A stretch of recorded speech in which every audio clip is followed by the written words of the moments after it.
Hello friends, मैं आपका mentor A K. Singh और आज हम बहुत ही महत्वपूर्ण टॉपिक के बारे में देखेंगे जो कि है new education policy. New education policy जो है वो हर एग्ज़ाम के लिए कहीं ना कहीं महत्वपूर्ण है और आने वाले जो छात्र हैं उनके लिए भी महत्वपूर्ण है, क्योंकि जो न्यू एजुकेशन पॉलिसी है उसी के आधार पर 2022 का से जो कहा जा रहा है वो शिक्षा नीति का जो मॉडल है वो चेंज होने के लिए कहा गया है, क्योंकि अभी जो पेंडेमिक की सिचुएशन थी उस वजह से चेंज नहीं किया गया था, पर 2022 से कह रहे हैं कि चेंज किया जाएगा। तो न्यू एजुकेशन पॉलिसी लाने की सबसे पहली बात है कि क्यों ज़रूरत पड़ी, ये चीज़ें देखनी पड़ेगी हमें। और न्यू एजुकेशन पॉलिसी में हमें क्या क्या चीज़ें बताई जा रही हैं, क्या क्या चीज़ें बदलाव आए हैं, किस किस तरह के क्या नाम न्यू एजुकेशन का उद्देश्य है। तो हमें जो न्यू एजुकेशन पॉलिसी के बारे में जो एक मिथ है या फिर कन्फ्यूज़न है या कहीं ना कहीं जो हमारे दिमाग में जो पहले 10+2 वाली बात थी, अब वो 5+3+3+4 वाली बात आ रही है। तो इन सब चीज़ों के बारे में जानने के लिए आप आगे बने रहें और न्यू एजुकेशन पॉलिसी की इस वीडियो को ध्यान से देखें, क्योंकि ये सभी एग्ज़ामों के लिए महत्वपूर्ण है। चाहे वो कोई सा भी एग्ज़ाम हो, टीचिंग से रिलेटेड तो मस्ट इम्पोर्टेंट है, चाहे वो आपका KVS हो, चाहे आपका NVS हो, चाहे DSSS हो, चाहे अन्य एग्ज़ाम हो, कोई भी एग्ज़ाम हो या CTET हो या कोई भी नेट हो। नेट में भी इस बार क्या नाम आपसे इसके क्वेश्चन पूछे गए हैं। जो नेट का एग्ज़ाम आपने दिया है बच्चों ने, उन्होंने देखा होगा कि न्यू एजुकेशन पॉलिसी के ऊपर आपको 1 से 2 क्वेश्चन हर हालत में मिले। तो आने वाले जो एग्ज़ाम है नेट वेट के जो या फिर टीचिंग से रिलेटेड या फिर अन्य कोई भी एग्ज़ाम है उसमें न्यू एजुकेशन पॉलिसी का जो टॉपिक है वो करंट टॉपिक माना जाएगा और न्यू एजुकेशन पॉलिसी के बारे में आपको पता होना चाहिए, क्योंकि आने वाले समय में आपको इसी से रूबरू होना है। तो इसलिए न्यू एजुकेशन पॉलिसी के बारे में आपको पता होना चाहिए। समय व्यर्थ न करते हुए हम न्यू एजुकेशन पॉलिसी के उद्देश्य और क्या ना उनकी सब चीज़ों को जो बहुत ही बारीकी से समझेंगे कि न्यू एजुकेशन पॉलिसी हमें क्या बताना चाह रही है। तो समय व्यर्थ न करते चलिए वीडियो को शुरू करते हैं। जो न्यू एजुकेशन पॉलिसी है इसे 2020 आपको ये पता होना चाहिए। सबसे पहले जो भारत आज़ाद होने के बाद सबसे पहली जो चीज़ें हैं उन्हें बारीकी समझें। न्यू एजुकेशन पॉलिसी 68, 86 और 86 का संशोधित रूप 92 और अब 20, ये 4 एजुकेशन पॉलिसी है, इनको याद रखें, ठीक है। और जो न्यू एजुकेशन पॉलिसी है वो भारत सरकार ने 29 जुलाई 2020 को घोषित की गई थी। सबसे मोस्ट इम्पोर्टेंट कि कब घोषित की गई, अगर अन्य एग्जामों में पूछे जाए तो ये चीज़ें पूछी जा सकती हैं कि कब घोषणा की है इसकी। तो आपको ये डेट याद रखनी होगी, 29 जुलाई 2020। 2020 याद रखना है। 2020 जैसे आप क्रिकेट मैच को याद रखते हैं वैसे ही आपको ये याद रखनी है कि न्यू एजुकेशन पॉलिसी 29 जुलाई 2020 को करी गई। नेक्स्ट देखते हैं जो हमारी एजुकेशन पॉलिसी है 1986। वो सबसे बड़ी एजुकेशन पॉलिसी इसलिए मानी जाती है क्योंकि उसमें बहुत सारे परिवर्तन हुए थे और हमारे जो बच्चे थे जो कहीं ना कहीं स्कूल से अछूत थे या स्कूल में नामांकन एनरोलमेंट जो नंबर होता था वो कम होने के कारण स्कूल नहीं जाते थे। उनका कारण जानने के बाद उनके ऊपर इम्प्लीमेंट किया कि किस तरह से स्कूल में लाया जाए, किस तरह से नंबर ऑफ स्टूडेंट बढ़ाए जाएं, किस तरह से बच्चे का विकास करा जाए, ओवरऑल डेवलपमेंट किया जाए, कहीं ना कहीं स्कूलों की संख्या बढ़ाई जाए, स्कूलों में जो भेदभाव हो रहा है वो करा जाए, बाल केंद्रित शिक्षा पर जोर दिया गया। तो सबसे बड़ी जो न्यू एजुकेशन पॉलिसी थी हमारी, या एजुकेशन पॉलिसी मान लीजिए, तो वो जो थी वो 86 की थी। इसलिए 86 की पॉलिसी को सबसे बड़ी पॉलिसी मानते हैं और इसमें बहुत सारी चीज़ें क्या ना बदलाव हुई थी और बहुत सारी चीज़ें बच्चों को क्या ना स्कूल तक जोड़ने के लिए, उसका जो मानसिक स्तर है वो बढ़ाने के लिए बहुत सारी चीज़ों को इसमें जोर दिया गया था।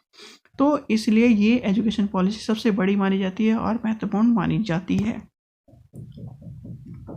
नेक्स्ट हम देखेंगे ये जो न्यू एजुकेशन पॉलिसी है ये नीति अंतरिक्ष वैज्ञानिक के कस्तूररंगन की अध्यक्षता वाली समिति की रिपोर्ट पर आधारित है। आपसे पूछा जाए अगर किसी से कि ये किसकी अध्यक्षता वाली रिपोर्ट है, तो सबसे पहली बात अंतरिक्ष वैज्ञानिक कि वो कौन थे।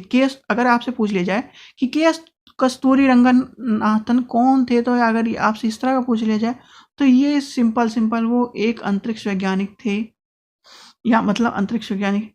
तो इस तरह की क्या नाम चीज़ें पूछी जाती हैं, तो आपको ये चीज़ें ध्यान में रखना चाहिए। नेक्स्ट देखते हैं सबसे मोस्ट इम्पॉर्टेंट कि जो पहले जो MHRD के अंडर एजुकेशन आती थी, अब वो शिक्षा मंत्रालय के दायरे में आ गई है। जो इस नीति के अंतर्गत MHRD का नाम बदलकर अब शिक्षा मंत्रालय कर दिया गया है। इस चीज़ का आपको ध्यान रखना चाहिए कि अब MHRD नहीं है, अब जो है इसमें एजुकेशन मिनिस्ट्री है नाम। नेक्स्ट पॉइंट देखेंगे। सबसे ये आपको मैंने पहले ही बता दिया जब वो शुरू हुई वीडियो कि सबसे पहली 68, फिर 86 और 92 संशोधन, इसी का संशोधन रूप 92 है, और 2020 जो कि अब वाली है। न्यू एजुकेशन पॉलिसी में केंद्र और राज्य सरकार की शिक्षा क्षेत्र पर देश का जो GDP का हिस्सा है वो 6% हिस्सा जो है वो बराबर निवेश करा जाएगा। सबसे पहली बार इस तरह का हो रहा है कि पहले तो जो होता था वो 2 से 3% यूज़ होता था, पर पहली बार GDA का 6% यूज़ होगा, वो भी एजुकेशन पॉलिसी में। अगर ये सफल होता है एजुकेशन पॉलिसी में 6% का इम्प्लीमेंट होता है, 6% की क्या ना जो चीज़ें हैं वो आती हैं, तो कहीं ना कहीं हमारा शिक्षा का स्तर यहाँ से यहाँ हो जाएगा, और जो स्तर है वो बहुत ही अच्छा होगा, एक गुड क्वालिटी एजुकेशन होगी। बहुत सारी चीज़ें अगर आप देख लीजिए, अच्छी शिक्षा हमारे आज के जो स्कूल हैं उनमें कहीं ना कहीं सरकारी स्कूलों में सुविधाएं नहीं हैं, और सुविधाएं ना होने के कारण ही बच्चों को वो पूरी सुविधाएं नहीं मिलती। आप देखिए प्राइवेट स्कूल में सारी सुविधाएं मिलेंगी, स्मार्ट बोर्ड मिलेगा, सब चीज़ें मिलेंगी, पर आज भी कहीं ना कहीं जो पैसों की कमी के कारण या फिर एक अच्छी नीति के कारण जो एजुकेशन में इम्प्लीमेंट होने चाहिए, टीचिंग ऐड होने चाहिए, स्मार्ट बोर्ड होना चाहिए, कंप्यूटर से बच्चों को जोड़ा होना चाहिए, तो वो चीज़ें कहीं ना कहीं पैसों के कारण नहीं हो रही। और जब 6% GDP का ग्रोथ रेट का जो 6% लक्ष्य निर्धारित किया गया है वो जोड़ा जाएगा, तो कहीं ना कहीं वो सब चीज़ें आएंगी, और एक जो गांव का बच्चा भी है उसे भी कंप्यूटर चलाना तक अच्छी तरह से और वो सीख पाएगा। नेक्स्ट देखते हैं न्यू एजुकेशन पॉलिसी में ये नंबर जो है 5334 की जो प्रणाली है वो लाई गई है। आपने देखा होगा पहले होता था कि 10+2 कि 10वीं कर ली, उसके बाद आपको एक स्ट्रीम लेनी होती थी, और फिर +2, और उसके बाद आप ग्रेजुएशन पे चले। पर अब इस तरह का नहीं होगा, अब पहले 5+3+3+4, और इस 5+3 का क्या क्राइटेरिया है, आपको अब 3 वर्ष की आयु से ही बच्चे को एक विद्यालय जिसे प्ले स्कूल या आंगनवाड़ी की तौर पे कहा जाएगा उसमें आपको भेजना होगा, जहां पर वो बच्चा की खेल के माध्यम से सीखेगा। आगे देखते हैं इसका फॉर्मूले का निष्कर्ष क्या है। नेक्स्ट देखते हैं न्यू एजुकेशन पॉलिसी 2020 में शिक्षा मंत्रालय का मुख्य उद्देश्य शिक्षा और सीखना, एजुकेशन एंड लर्निंग पर पुनः ध्यान आकर्षण करने की बात कही गई है। इसका जो उद्देश्य है आपको पता होना चाहिए कि क्या उद्देश्य है। एजुकेशन एंड लर्निंग के ऊपर मुख्य उद्देश्य है और पुनः ध्यान देने के आकर्षण के लिए कहा गया है। अगला पॉइंट देखते हैं न्यू एजुकेशन पॉलिसी में कक्षा 5 तक मातृभाषा, स्थानीय भाषा या क्षेत्रीय भाषा पर बल दिया गया है।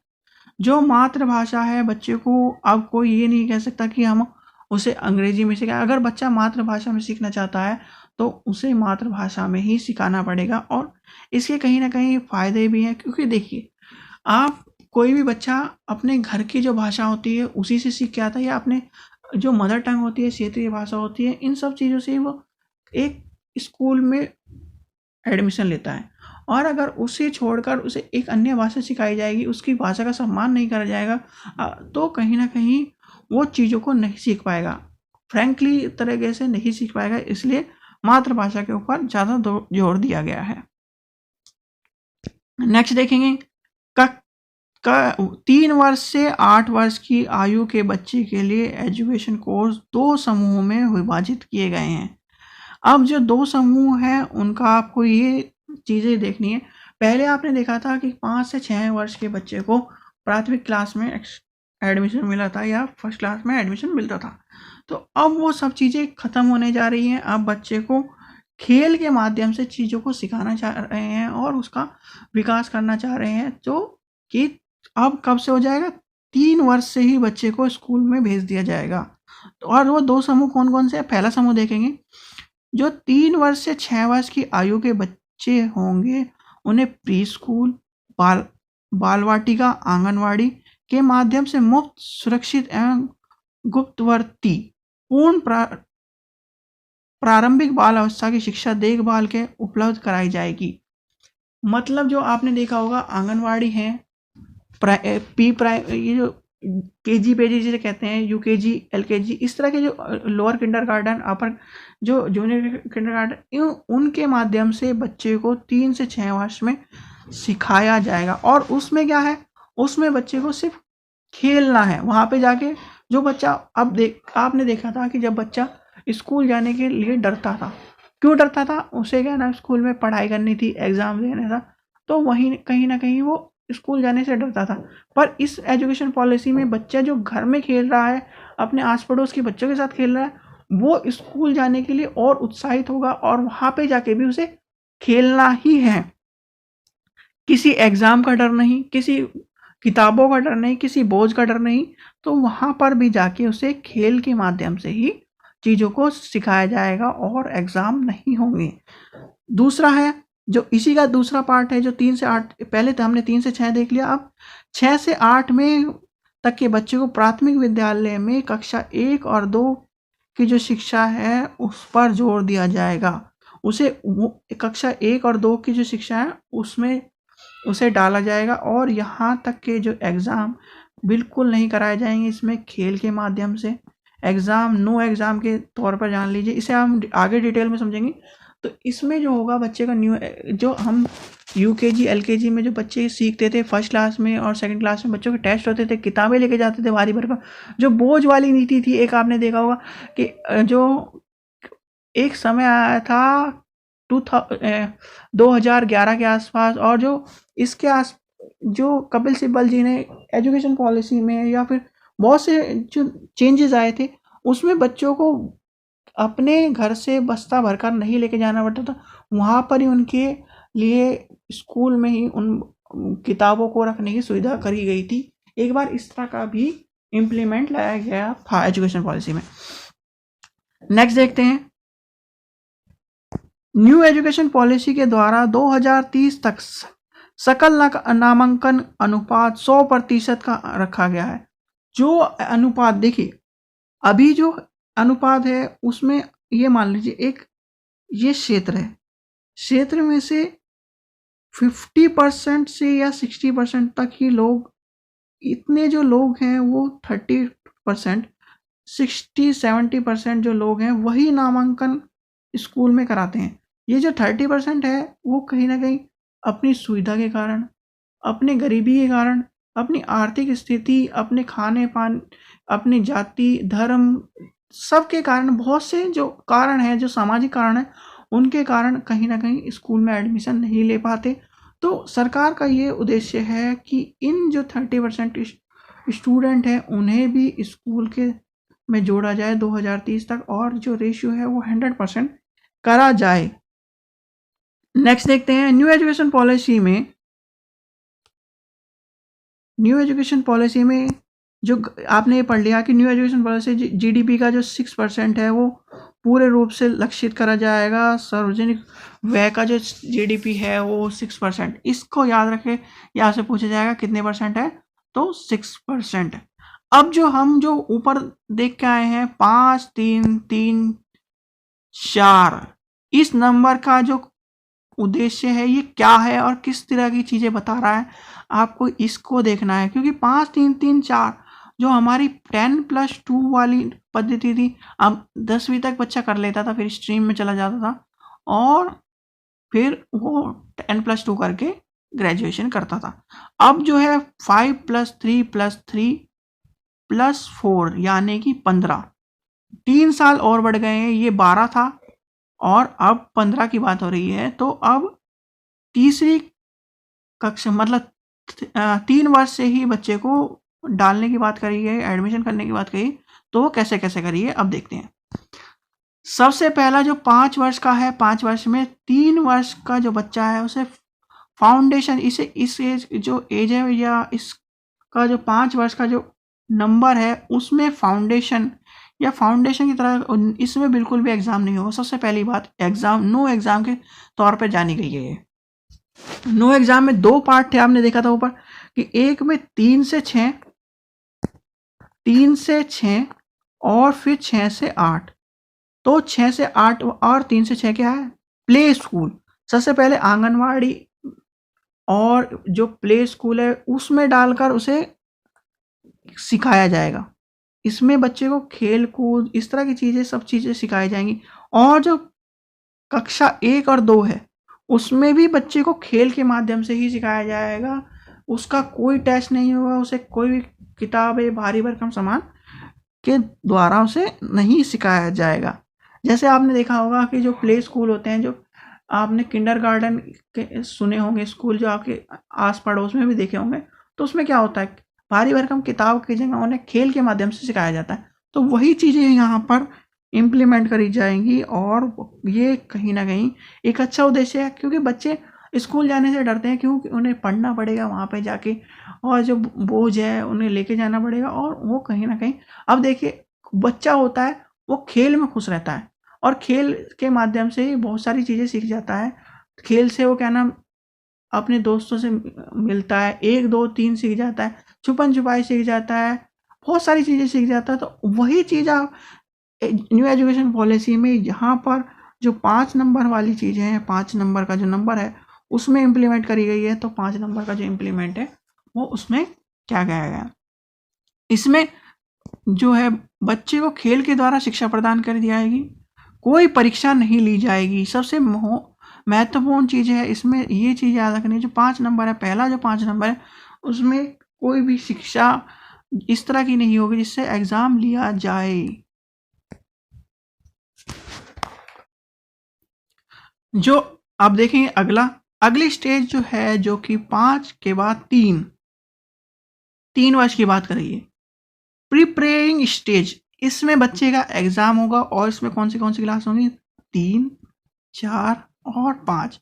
उसने बच्चे ने पहली और दूसरी क्लास यहाँ पर कर ली खेल के माध्यम से। अब होगा एग्जाम में क्या क्या चीज, इसमें क्या क्या चीजें ध्यान देंगे। पहले तो ये तीसरी चौथी और 5वीं के ऊपर है। एक्टिविटी और स्टडी होगी इसमें भी। Language, mother tongue, nation language आपने देखा होगा, उसकी मदर टंग, मातृभाषा, क्षेत्रीय भाषा और स्थानीय भाषा पर यहाँ तक जोर दिया गया है। इन सब जो है 5वीं कक्षा तक उसकी मातृभाषा और क्षेत्रीय भाषा पर जोर दिया गया है। कहीं ना कहीं ये बहुत ही अच्छी चीज़ें हैं कहीं ना कहीं, क्योंकि मातृभाषा अगर नहीं आएगी तो बच्चा असहज महसूस करेगा और अपनी जो चीज़ें हैं उसे उजागर करने से डरेगा। इसमें नेक्स्ट देखेंगे, इसमें बच्चे को मातृभाषा, क्षेत्रीय भाषा और स्थानीय भाषा पर शिक्षा दी जाएंगी। इसमें करके सीखने देने पर ज़्यादा जोर दिया जाएगा। एक्टिविटी बेस्ड होंगी। एक्टिविटी जैसे आपने कह दिया कि बच्चों आप इस चीज़ को करिए, करके देखिए कि इसके क्या रिजल्ट निकलता है, क्या क्या चीज़ें होती हैं, तो उसमें करके सीखने पर ज़्यादा जोर, इसमें जो करके सीखने की बात ज़्यादा कही गई है। नेक्स्ट देखेंगे जो अब हमने 5 का पढ़ लिया, 3 का पढ़ लिया उद्देश्य और क्या नाम उसकी चीज़ें। अब नेक्स्ट तीसरे नंबर की बात देखेंगे कि जो तीसरा नंबर है उसमें क्या क्या बात कही गई है। मिडिल स्टेज, जो मिडिल स्टेज जो आप 6 7 8 की बात करते हैं, 6 7 8 यानी सेकेंडरी वाली जो बातें हैं उसके बारे में देखेंगे, जूनियर जिसे कहते हैं। तो उसके बारे में आप देखेंगे जो 3 नंबर है उसमें कौन कौन सी क्लास आएंगी, कक्षा 6, कक्षा 7 और कक्षा 8। इंडियन लैंग्वेज पे जोर दिया गया। इंडियन लैंग्वेज आपको पता ही है 22 हैं, ठीक है। कौन सी अनुसूची में, 8वीं अनुसूची में है। ये दोनों चीज़ें आपको पता होना चाहिए, ठीक है। तो 22 भाषा हैं उन पर जोर दिया गया। कंप्यूटर कोडिंग, अब ये देख लीजिए, आपने देखा कि जो कोविड आया, कोविड-19 में सभी बच्चों को घर से शिक्षा लेनी थी, क्योंकि शिक्षा अगर छूट जाती तो कहीं ना कहीं बच्चों का जो भविष्य है वो बेकार होता। और शिक्षा किस तरह लेनी थी? मोबाइल के जरिए, टैबलेट के जरिए, कंप्यूटर के जरिए।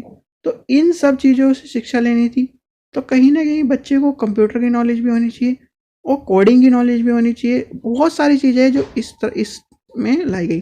कंप्यूटर कोडिंग की बात आती तो बच्चे सोचते हैं कि जब 10++2 में 11th-12th में जब जाएंगे तब कोडिंग सिखाएगी, पर अब का जो मॉडल है, जो न्यू एजुकेशन पॉलिसी है 2020 में, उसमें जो मॉडल लाया गया है उसमें कंप्यूटर कोडिंग 6ठी 7वीं 8वीं में थोड़ी थोड़ी सिखाई जाएंगी।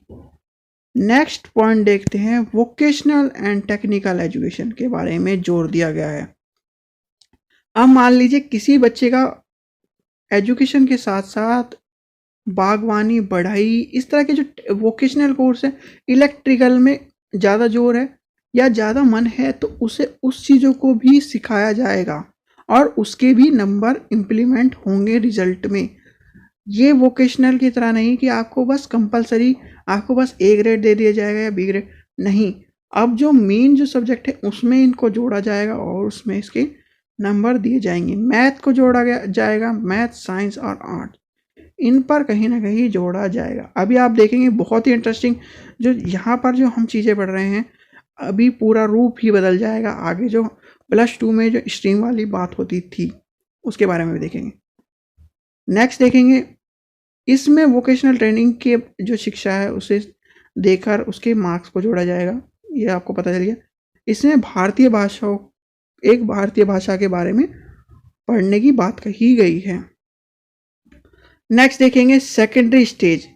ये सेकेंडरी स्टेज जो आपने देखा होगा, 5 के बारे में हमने पढ़ लिया, फिर 3 के बारे में पढ़ लिया, फिर 3 के बारे में पढ़ लिया। अब पढ़ते हैं हम जो 4 नंबर है उसमें क्या क्या चीज़ें वही कही गई हैं उसके बारे में देखेंगे। सेकेंडरी स्टेज जो 4 वर्ष की है उसमें कौन कौन सी क्लास आएगी? 9th आएगी, 10th आएगी, 11th आएगी और 12th आएगी। यहाँ पर मोस्ट इम्पॉर्टेंट चीज़ें क्या है, इस न्यू एजुकेशन पॉलिसी में नो स्ट्रीम की पॉलिसी लाई गई है। आपने देखा होगा कि जो साइंस के बच्चे होते थे उन्हें सबसे अच्छा माना जाता था, आर्ट्स और कॉमर्स वालों को एक तरह से इस तरह का भेदभाव किया जाता था जैसे काले और गोरे की तरह से भेदभाव कर। पर ये नहीं पता साइंस वालों को कि साइंस पढ़ने के बाद भी इस तरह की कंपटीशन ही है कि आर्ट्स उन्हें पढ़नी पड़ेगी। हिस्ट्री और ज्योग्राफी के बिना कोई आईएएस नहीं बन सकता, साइंस वाला कोई कंपटीशन पास नहीं कर सकता। अगर वो खाली मेडिकल भी कंपटीशन पास करते हैं, उसको छोड़कर अगर आप एक मोटा सीडीएस, बड़े बड़े एग्जाम की बात करते हैं, यूपीएससी, सीडीएस, एसएससी और कोई भी एग्जाम ले लीजिए जो बड़ा है, इस तरह के ये सबसे बड़े एग्जाम माने जाते हैं। इन्हीं में अगर साइंस वाला क्या कर लेगा, उसे हर हालत में जीके पढ़नी पड़ेगी। मैथ साइंस के अलावा भी बहुत सारी चीज़ें हैं। अगर यूपीएससी का ही मान ले तो मैथ साइंस आता ही कितना है, उसे सिर्फ पेपर 2 में CSET में ही मिलता है और वो भी क्वालिफाइंग है, 33% लाने होते हैं, वो पास हो जाता है। इसी तरह यहाँ पर भी ये सब चीज़ें पढ़नी होंगी, यहाँ पर भी। तो कहीं ना कहीं जो भेदभाव था वो एक मानसिक स्तर था, वो फिर जो साइंस वाले होते थे वो आके ही आर्ट्स पढ़ते थे। अब अगर मान लो अगर आप इतने ही वो हो, इंटेलिजेंट हो, तो क्यों अपनी स्ट्रीम छोड़ के इधर आ रहे हो? आप डॉक्टर लाइन में जाइए। तो ये बहुत अच्छी चीज़ है, कहीं ना कहीं जो भेदभाव हो रहा था वो ख़त्म करने के लिए नो स्ट्रीम पॉलिसी लानी जरूरी थी। इसमें नो स्ट्रीम पॉलिसी आई है। फिर मल्टीपल सब्जेक्ट और क्रिटिकल थिंकिंग। मल्टीपल सब्जेक्ट का जो कॉन्सेप्ट है वो इस तरह कॉन्सेप्ट है, जैसे आप देख लीजिए, पहले होता था 10+2 में जाकर आपको स्ट्रीम लेनी पड़ती थी, arts, science, with math, without math, इस तरह कॉन्सेप्ट था। कॉमर्स में बिजनेस या अकाउंट, इस तरह के जो जुड़े हुए थे। अब आर्ट्स में एक चीज़ ये थी, आर्ट्स प्लस आईटी वाला था, आर्ट्स प्लस मैथ्स वाला था, तो बहुत सारी चीज़ें। अब इस तरह का कॉन्सेप्ट ख़त्म होने जा रहा है। तो अब बच्चे को अगर एक साइंस का सब्जेक्ट, मान लीजिए अगर उसे साइंस में फिजिक्स पढ़ना है, मैथ्स पढ़ना है, आर्ट्स का क्या नाम, उसे ज्योग्राफी पढ़नी है, हिस्ट्री पढ़नी है और उसे हिंदी पढ़नी है, तो उसे भी क्या नाम इम्प्लीमेंट करा जाएगा, उसे पढ़ाया जाएगा। ये नो मल्टीपल सब्जेक्ट की पॉलिसी है। क्रिटिकल थिंकिंग के ऊपर ज़्यादा जोर दिया गया है, क्रिटिकल थिंकिंग बनाया जाएगा बच्चे को। इसमें देखेंगे आगे, इसमें बच्चे को क्रिटिकल थिंकिंग की पढ़ाई कराई जाएगी। जैसे हाँ, क्रिटिकल थिंकिंग के बारे में आपको पता होना चाहिए। जैसे मान लीजिए क्रिटिकल थिंकिंग का क्वेश्चन आपको यूपीएससी में देखने को मिलेंगे और वो भी मेन पेपर में ही मिलते हैं। आप मेन पेपर देख लीजिए, उसमें क्या ना इस तरह का क्वेश्चन आपसे पूछा जाएगा। मान लीजिए अगर गांधी जी है, अगर गांधी जी नरम दल के होते या गरम दल के होते या फिर वो हिंसावादी होते, तो आज भारत का स्वरूप क्या होता। इस तरह की क्रिटिकल थिंकिंग सोचने के पे मजबूर इस तरह की पढ़ाई होंगी अब। क्योंकि जो किताबी ज्ञान था कि गांधी जी का जन्म यहाँ हुआ, उन्होंने इतना सब कुछ किया, उन्होंने असहयोग आंदोलन किया, ये सब चीज़ें सबको याद हो जाएंगी, पर उसके बारे में क्यों किया, किस लिए किया, अगर नहीं करते तो क्या होता, ये सब चीज़ों किसी को नहीं पता। या किसी के बारे में, इन सब चीज़ों के बारे में चीज़ें क्रिटिकल थिंकिंग पैदा करनी ज़रूरी हैं। अगर नहीं होता तो क्या होता। ठीक है, नेक्स्ट देखेंगे। इसमें स्ट्रीम की बात ख़त्म करी गई है और ये मोस्ट अच्छी बातें हैं कि जो भेदभाव हो रहा था बच्चों के साथ वो ख़त्म होगा और होना भी चाहिए। नेक्स्ट देखेंगे, बच्चे अपनी पसंद से विषय चुन सकते हैं। आपको मैंने बता ही दिया, जैसे इंग्लिश ले ली किसी ने, हिंदी ले ली, साइंस ले ली, ज्योग्राफी ले ली, हिस्ट्री ले ली, फिर यहाँ फिजिक्स ले ली, केमिस्ट्री ले ली, हिस्ट्री ज्योग्राफी हिंदी ले ली। तो इस तरह अपनी मर्जी से, अगर मान लीजिए उसे हिस्ट्री की जगह बिजनेस लेना है, बिजनेस ले ली, तो कोई भी अब वो मल्टीपल सब्जेक्ट से भी अपनी ग्रेजुएशन या मतलब अपनी जो स्कूलिंग है उसे कर सकता है। तो आपने जो है इसमें एक और चीज़, इसमें फॉरेन लैंग्वेज लेके अपनी पसंद की जो लैंग्वेज है उसे पढ़ सकता है। बस चीन की भाषा नहीं होनी चाहिए, क्योंकि चीन के जो हमारे साथ संबंध है उसको देखते हुए इसमें चीन की भाषा शामिल नहीं करी गई है। और ये बहुत ही अच्छी बात है कि बच्चे को फॉरेन लैंग्वेज आनी चाहिए। और फॉरेन लैंग्वेज, क्योंकि हमारे यहाँ जितने भी स्टूडेंट हैं वो कहीं ना कहीं अच्छी शिक्षा प्राप्त कर और शिक्षा प्राप्त करने के बाद ही फॉरेन की तरफ बढ़ते हैं अच्छी शिक्षा के लिए। पर वो ये नहीं जानते कि जो यहाँ की शिक्षाएं हैं वो कहीं ना कहीं अच्छी हैं। बस फॉरेन में जाकर उन्हें वो सुविधा मिल जाती हैं जो एक एजुकेशन में मिलनी चाहिए। अगर वो एजुकेशन की सुविधा हमारे इंडिया में मिलने लगे तो वो एजुकेशन बहुत अच्छी होगी। और कहीं ना कहीं आप चलो, अगर मान लीजिए फॉरेन में जाके बच्चा पढ़ ही रहा है, देख ली, और वहाँ के जो फॉरेन के बच्चे हैं उन्हें जो जॉब है उनकी जगह इंडियन को जॉब क्यों मिलती है। सबसे आपने आज तक ये सोचा होगा इंडियन क्यों जॉब करते हैं यहाँ पे, नहीं पता। तो उसका कारण यही है जो हमारे यहाँ +2 और 5 सब्जेक्ट का कॉम्बिनेशन है ना, उसमें इंग्लिश कंपलसरी है। ठीक है, फिर उसके बाद अगर वो साइंस स्ट्रीम का है, फिजिक्स, केमिस्ट्री, मैथ या बायो, या फिर एक और सब्जेक्ट कंप्यूटर या फिर हिंदी, इस तरह के सब्जेक्टों का कॉम्बिनेशन होता है।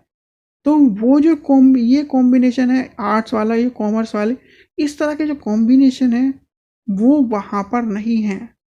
वहाँ पर एक तरह से एक ही सब्जेक्ट के लेके पढ़ाया जाता, और यही चीज़ें जो ऑलराउंडर है, इंडिया वालों को ऑलराउंडर बनाती है। अगर आपने देखा होगा, ऑलराउंडर बैट्समैन होगा, वो बॉलिंग भी कर लेगा, कीपिंग भी कर लेगा, सब चीज़ें कर लेगा। तो ऑलराउंडर ही कहीं ना कहीं एक पूरे फील्ड पर अपना दबदबा जमाए रखता है और वही दबदबा इंडिया का बाहर भी आपको देखने के लिए मिलता है। तो हमने क्या देख लिया, 5 का पढ़ लिया, 3 का पढ़ लिया, +3 का पढ़ लिया, +4 का पढ़ लिया। ये नंबर जो है आपको समझ में आ गया होगा, नहीं समझ में आया तो आप दोबारा इस वीडियो को देख सकते हैं।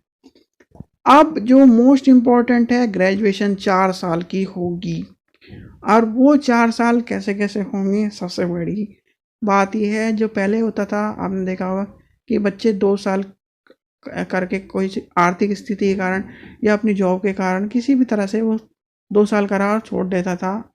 अब उन्हें भी फ़ायदा होगा, अगर वो 2 साल करके 10 साल बाद भी शिक्षा कंटिन्यू करना चाहता है तो हो जाएगा। तो उसका देखते हैं हम कैसे कैसे हैं। न्यू एजुकेशन पॉलिसी में ग्रेजुएशन किस तरह होगी, जो पहला साल कंप्लीट करने पर आपको एक सर्टिफिकेट कोर्स मिलेगा, graduation in certificate. Graduation in diploma 2 साल अगर कंप्लीट कर लेते हो तो डिप्लोमा, 3 साल कर लेते हो तो डिग्री, और 4 साल कर लेते हो तो उसे रिसर्च का जो सर्टिफिकेट है या डिग्री है वो मिलेगा। तो अभी तक क्या होता था, +2 के बाद हमें 3 साल की ग्रेजुएशन करनी होती थी, तब हमें मार्कशीट मिलती थी एक ग्रेजुएशन की। पर अब ऐसा नहीं होगा, हर साल मिलेगी। पहले में सर्टिफिकेट, अगर आपने 2 साल कंटिन्यू कर लिया, डिप्लोमा, फिर डिग्री, फिर रिसर्च। ये एजुकेशन पॉलिसी, और ये कहीं ना कहीं अच्छा भी है, इसके बहुत सारे फ़ायदे। मान लीजिए आपने 1 साल करा और कोई जो चीज़ें हैं आपको 1 साल में ही सीखने को मिल रही है, 1 साल में, जैसे आपने देखा होगा टेक्निकल एजुकेशन में ITI करने के बाद एक डिप्लोमा, फिर पॉलिटेक्निक, फिर कहीं ना कहीं बीटेक। जो ITI कर लेता है उसे लेटर एंट्री में 1 साल का बेनिफिट हो गया, 2 साल करने होते हैं पॉलिटेक्निक में। फिर जो पॉलिटेक्निक कर लेता है उसे 1 साल स्किप करके उसे कम करना होता है। तो इस तरह से चीज़ें, ये वही चीज़ें कहीं ना कहीं इम्प्लीमेंट यहाँ पर लाया गया है। सबसे महत्वपूर्ण जो बात है इसमें वो है री एडमिशन कॉन्सेप्ट। री एडमिशन कॉन्सेप्ट ये है, अगर मान लीजिए किसी बच्चे ने ये जो 2 चीज़ें हैं, सर्टिफिकेट और डिप्लोमा, मतलब उसके बाद डिप्लोमा है 2 साल का, डिप्लोमा है, और डिप्लोमा के बाद उसने अपनी क्लासेस छोड़ दी, और क्लासेस छोड़ने का कारण था उसकी जॉब के कारण या उसकी आर्थिक स्थिति खराब होने का, या दूर था स्कूल, कुछ भी मान लीजिए, और वो 5 साल बाद उस कक्षा में एडमिशन लेना चाहता है, तो उसे दोबारा से न्यू एडमिशन लेने की ज़रूरत नहीं, वो यहीं से कंटिन्यू कर सकता है। फिर 1 साल करेगा उसे डिग्री मिल जाएगी, और फिर 1 साल करेगा उसे रिसर्च मिल जाएगी। तो ये जो कॉन्सेप्ट है, इसमें री एंट्री का कर सकते हैं बच्चे, जैसे कि 2 साल बाद छोड़ने के कारण उसे कुछ भी होने के बाद और वो अपनी पढ़ाई जारी रख सकता है। ऐसे पोस्ट ग्रेजुएशन की बात है। अब पोस्ट ग्रेजुएशन की बात आपने देखा होगा, PG 2 साल की होती थी, ठीक है, ये बिल्कुल वैसा कि वैसे, इसमें कोई चेंज नहीं है, 2 साल की ही है। पर 3 साल का और 4 साल का जो ग्रेजुएशन का कोर्स है उसके अनुसार अलग अलग हो जाएगा। अब देखिए, जो 3 साल का जो कोर्स था उसमें बच्चे को 2 साल की ही PG करनी पड़ेगी, पर जो ये रिसर्च वाला कोर्स है 4 साल का जो कर लेगा उसे 1 साल की PG करनी पड़ेगी। टोटल वही 5 साल बैठ रहे हैं, पहले भी 3 + 2 थे और अब भी 5 ही साल हैं, 4 + 1। बस इसमें क्या फ़ायदा हुआ, इसमें सर्टिफिकेट, डिप्लोमा, डिग्री और रिसर्च मिलती है, और इसमें जो 4 साल का कर लेगा उसके लिए PG 1 साल की होगी। क्या होगा, जिसने 4 साल की ग्रेजुएशन की है उसे 1 साल की PG मिलेगी, और जिसने 3 वर्ष की ग्रेजुएशन की है उसे 2 वर्ष की मिलेगी। MPhil बिल्कुल ख़त्म कर दिया गया है, जो MPhil का कॉन्सेप्ट है वो बिल्कुल ख़त्म हो गया है। MPhil ख़त्म हो गया है, तो अब क्या है, PhD ऐसा कैसी है, PhD वही एज और वही चीज़ें होंगी। अब इसकी जो पॉजिटिव बातें हैं उन्हें देखेंगे। सबसे पहली बात, GDA का 6% यूज़ होगा, मोस्ट और मोस्ट इम्पोर्टेंट। स्कूल फीस को निर्धारित किया जाएगा, जो स्कूल की जो फीसेस हैं उन्हें निर्धारित कर दिया जाएगा। आप देख लीजिए, एक स्कूल की फीस है 400 रुपये और एक स्कूल की फीस है 4000 रुपये, एक स्कूल की फीस है 40,000 रुपये और एक स्कूल की फीस है 4 लाख रुपये। तो ये सब चीज़ें जो कहीं ना कहीं घपलेबाजी होती थी और बच्चे को जो बच्चे के अभिभावक थे, उनके माता पिता थे, उनको परेशानी होती थी। हर साल आप देखते थे कि क्या ना, जो पेरेंट्स होते थे वो धरना प्रदर्शन करते थे डीएम का के पास, अपनी शिकायत करते थे। तो वो चीज़ें कहीं ना कहीं ख़त्म करी जाएगी। जैसे कि एमआरपी वाली बात है, एमआरपी के अनुसार ही, उससे कम उससे ज़्यादा नहीं बेचा जाएगा। तो एक फीस निर्धारित कर दी जाएगी। वोकेशनल एजुकेशन पर ज़्यादा जोर दिया गया है, वोकेशनल पर ज़्यादा जोर दिया गया, करके सीखने पर ज़्यादा जोर दिया गया। मातृभाषा, क्षेत्रीय भाषा और स्थानीय भाषा पर ज़्यादा जोर है। ये कहीं ना कहीं बहुत ही अच्छी बात है। मातृभाषा, क्षेत्रीय भाषा और स्थानीय भाषाओं पर ज़्यादा जोर दिया है, क्योंकि ये अगर नहीं होता तो बच्चा कहीं ना कहीं असहज महसूस करता है और असहज वो अपनी चीज़ें, जैसे अगर मान लीजिए कोई आसामी बच्चा है और वो आसामी में बात करके अपने टीचर को अपनी बात या अपनी समस्या बताना चाहता है, अपनी सीखने कुछ पूछना चाहता है, वो अगर आसामी में बोलता है और टीचर उसे कह देता है नहीं मैं तो नहीं, चुप हो जाओ या हिंदी में बात करो या अंग्रेजी में बात करो, तो वो आगे से उस चीज़ों को सीख ही नहीं पाएगा। तो इसलिए इस चीज़ों का ध्यान में।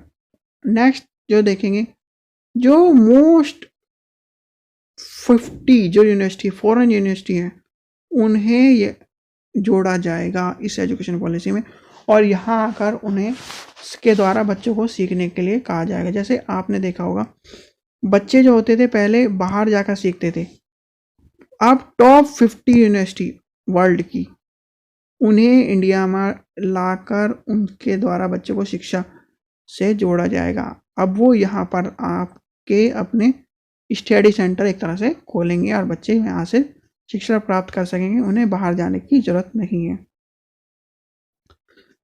टीचिंग एजुकेशन का जो कोर्स है वो 4 साल का हो जाएगा। ये मोस्ट इम्पॉर्टेंट था, कहीं ना कहीं ये फील्ड वाली बात थी। अब आपने देखा होगा जो बच्चे होते हैं वो पहले 10+2+ फिर बीएससी या बीटेक कर लेते हैं। बीटेक करने के बाद अब बीटेक में उन्हें क्या नाम ये लगता है कि जॉब नहीं है, पर वो जॉब प्राइवेट सेक्टर में जाना ही नहीं चाहते। प्राइवेट सेक्टर में उनकी जो जाने की जो क्षमता है वो है ही नहीं, तो आपने बीटेक करी क्यों? तो कहीं ना कहीं वो जो मानसिक स्तर है वो फिर बीटेक के बाद बीएड या बीटीसी कर लेते हैं या डीएड कर लेते हैं, फिर वो टीचिंग लाइन में आ जाते हैं। अब आप ये देख लीजिए, जो बीटेक है, सिंपल सी बात है, जो बीटेक है वो कहीं ना कहीं साइंस बैकग्राउंड का है और साइंस बैकग्राउंड के होने के बाद वो प्राइमरी में जब पढ़ाएगा तो वो क्या बीटेक पढ़ाएगा, टेक्निकल एजुकेशन पढ़ाएगा? अगर मान लीजिए बीटेक इलेक्ट्रॉनिक्स है, क्या वो इलेक्ट्रॉनिक्स की चीज़ें सिखाएगा प्राइमरी के बच्चों को? वहाँ पे तो हिंदी, इंग्लिश, उसे एनवायरनमेंट स्टडी, इस तरह की चीज़ें सिखानी होगी।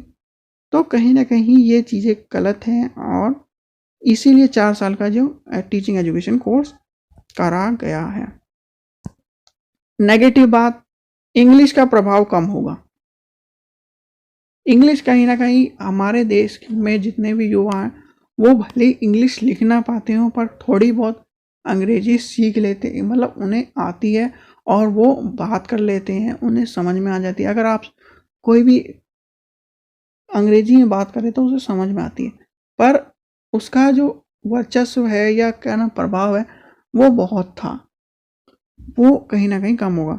दूसरा, चीनी भाषाओं का जो है उसे मना किया गया है। जो चीन की भाषा है उसे मना करने का कारण अच्छा है, पर जो चीन, अगर मान लीजिए कोई चीनी है, चीनी व्यक्ति अगर हमारे देश में आकर गलत काम करना चाहता है या फिर उसके देश में गलत काम हो रहा है तो हमें उसकी भाषा ही नहीं पता होगा तो हम कैसे जानेंगे कि गलत काम कर रहा है? तो इसलिए ये सब चीज़ें, ये भाषा भी महत्वपूर्ण होनी चाहिए और कहीं ना कहीं इम्पोर्टेंट भी होनी चाहिए। भले ही हमारा वो दुश्मन हो या फिर कुछ भी कह लीजिए, हमारे संबंध अच्छे ना हो, पर हमें भाषा सब की आनी चाहिए जिससे हमें पता चल सके सामने वाला क्या चाहता है, क्या करना चाहता है हमारे देश के बारे में या फिर हमारे लिए क्या सोचता है।